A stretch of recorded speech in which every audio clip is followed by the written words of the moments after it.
Macky Sall pendant les 12 années dans le secteur de la santé.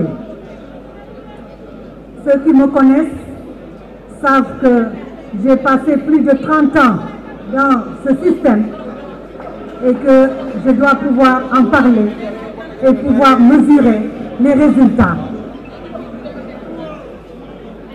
Le ministre Diouf Sarr ou le ministre Modou Diagne Fada, qui ont tous été ministres de la Santé, auraient pu faire cette présentation, que je vais essayer de résumer, parce qu'il est assez difficile de parler de tout le secteur et de l'équité sociale et territoriale. Mesdames et messieurs, lorsqu'on veut évaluer des résultats, on se base sur un référentiel. Et ce référentiel, nous l'avons eu. C'est le plan Sénégal émergent. Ce plan Sénégal émergent qui a placé en l'axe 2 la santé et la protection sociale. Mesdames et messieurs, l'action de son Excellence a commencé par la carte sanitaire, c'est-à-dire l'accès aux soins pour les populations partout où elles se trouvent. C'est ainsi que durant son magistère, 300 postes de santé ont été construits sur l'ensemble du territoire. 18 centres de santé, 9 nouveaux hôpitaux ont été construits. Et en tant que présidente du conseil départemental, je puis vous dire que l'équité territoriale a été respectée, puisque les 3 nouvelles régions que sont Sédhiou, Kaffrine et Kédougou ont été dotées d'hôpitaux de nouvelle génération, de dernière génération, qui aujourd'hui n'ont rien à envier à des hôpitaux nationaux. Ceci a permis la capacité litière. Les populations n'ont plus besoin de quitter leur région, que ce soit la Casamance, que ce soit le Fouta, que ce soit la région, le Nord, tout le Nord, n'ont plus besoin de quitter leur région pour venir à Dakar se faire soigner. Nous avons procédé à la réhabilitation, à l'accélération et la construction des hôpitaux, celui de Fatick, celui de Ziguinchor, celui de Matam, celui de Agnam. Sédhiou aujourd'hui a un hôpital flambant neuf de 150 lits qui a coûté 20 milliards de francs. Mesdames et messieurs, tout le monde connaît l'hôpital Aristide Le Dantec. Cet hôpital Aristide Le Dantec aujourd'hui sur site va devenir un hôpital de niveau 4 pour un coût de 91 milliards de francs CFA, avec 660 lits de capacité, plus d'une vingtaine de spécialités. Mesdames et messieurs, pour la référence et la contre-référence, 100 ambulances ont été acquises pendant ces années, ces 12 années. 5 hôpitaux de référence aujourd'hui appliquent la télémédecine. À partir de Dakar, on peut conduire une intervention chirurgicale dans les régions sans quitter, et les spécialistes sont là, ici, dans ces hôpitaux. Mesdames et messieurs, des projets en cours. Aujourd'hui, ce qu'ils souhaitent, ce qu'on a souhaité, c'est qu'il y ait un hôpital de nouvelle génération dans toutes les régions, dans tous les départements, et c'est le cas. L'hôpital Seydi El Hadji Malick Sy, pour un coût de 46 milliards, va être construit. L'extension de l'hôpital Matlaboul Fawzeyni de Touba a été réalisée. L'hôpital de Ourossogui est en cours. L'hôpital de Thiès est en cours pour 800 millions. Mesdames et messieurs, connaissant les maladies aujourd'hui, qui sont des maladies chroniques, dont le cancer, un centre international d'oncologie va être construit à Diamniadio pour prendre en charge cette pathologie. Il coûtera 61 milliards de francs CFA. Le service de neurologie, le centre de gériatrie de Fann vont être réhabilités. Mesdames et messieurs, la prise en charge des urgences grâce au SAMU ne sera plus un mauvais souvenir, puisque aujourd'hui, il est aujourd'hui dans les régions de Saint-Louis, de Kaolack et de Touba, vous avez un SAMU. Et vous en aurez dans les autres régions pour décentraliser totalement la prise en charge de l'accueil et des urgences dans le pays.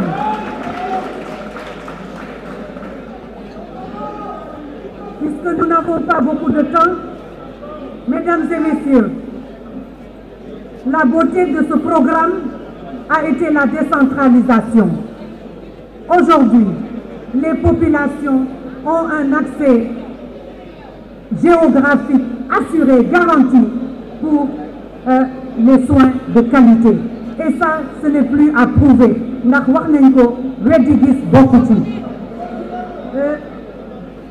Un laboratoire de référence a été également construit. Et il y a aujourd'hui des projets de construction d'hôpitaux de niveau 3. Vous savez que les hôpitaux de niveau 3 se trouvaient au niveau national. Aujourd'hui, les jalons sont posés pour la mise en place d'hôpitaux de niveau 3 au niveau régional, pour relever le plateau technique et renforcer ce plateau technique. C'est le cas de Kaolack, c'est le cas de Matam, c'est le cas de Ziguinchor. Mesdames et messieurs, des hôpitaux de niveau 3, les projets ont été ficelés pour Mbour, Fatick et Tambacounda. Les travaux de réhabilitation et d'extension de l'hôpital Amadou Sakir Mbaye de Louga, la construction de centres de santé de Djahaï, de Gandiaï, de Niassane et j'en passe, les centres de santé de Passy et de Sakal.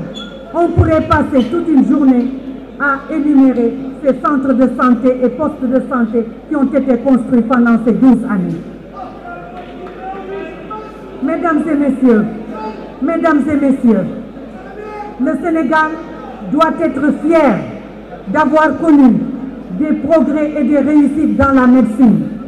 Vous le savez, depuis quelques années, depuis 2023, le Sénégal peut aujourd'hui procéder à la greffe et à la transplantation rénale. Le Sénégal est en mesure de faire de la greffe osseuse pour lutter contre le cancer du sang. Un des pays d'Afrique de l'Ouest, le seul à pouvoir le faire. Mesdames et messieurs, nous nous acheminons aujourd'hui vers la transplantation, vers la greffe de la cornée. Tout ceci a pu être réalisé grâce aux investissements qui ont été faits dans le système de santé pendant ces 12 années. Mesdames et messieurs, pour avoir des soins de qualité, il faut également des médicaments. Et pour cela, il faut que le Sénégal s'inscrive dans la souveraineté pharmaceutique, un des projets phares du PSE. Et l'objectif était en 2035 de faire en sorte que le Sénégal n'importe plus de médicaments et puisse fabriquer 50% de ces médicaments au Sénégal. Et pour cela,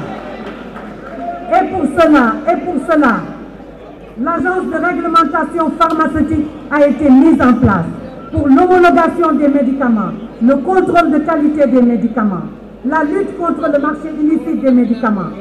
Tout ceci pour permettre vraiment au système de santé d'offrir des soins de qualité à côté des soins médicaux.